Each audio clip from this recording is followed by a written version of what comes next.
Okay, so now you've been at JP Morgan for about 25 years? Yes. Okay, so, and now you run one of the most important parts of JP Morgan, which is, I say, is the asset and wealth management business.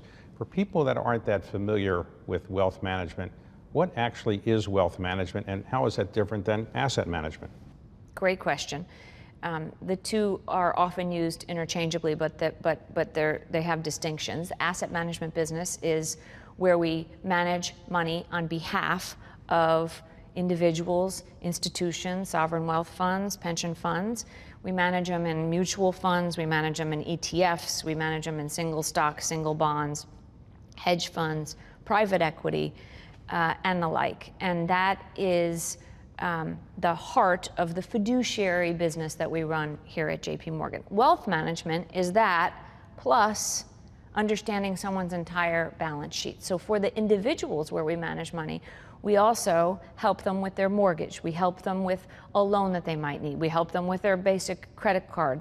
And so wealth management is trying to help someone with their entire life, both their assets and their liabilities, their planning, their gifting, the legacy that they want to leave for their families, the 529 plans they need to prepare to get their kids to go through college.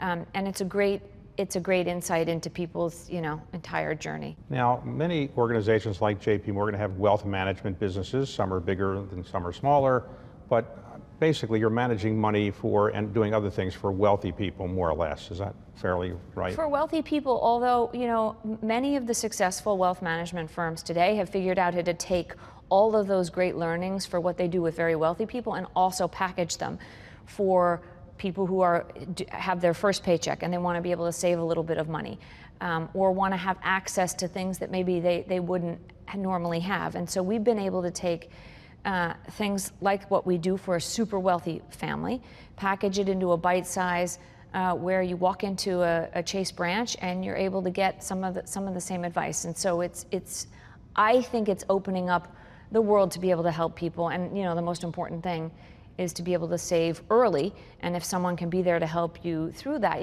that's one of the most important things. If you look at, an average investment in the world, if you just look over the past 20 years, take a balanced portfolio, it's about 6.4% average annual return for people that generally manage money. The problem is most individuals' actual return is less than 3%. So it's less than half of that. Why?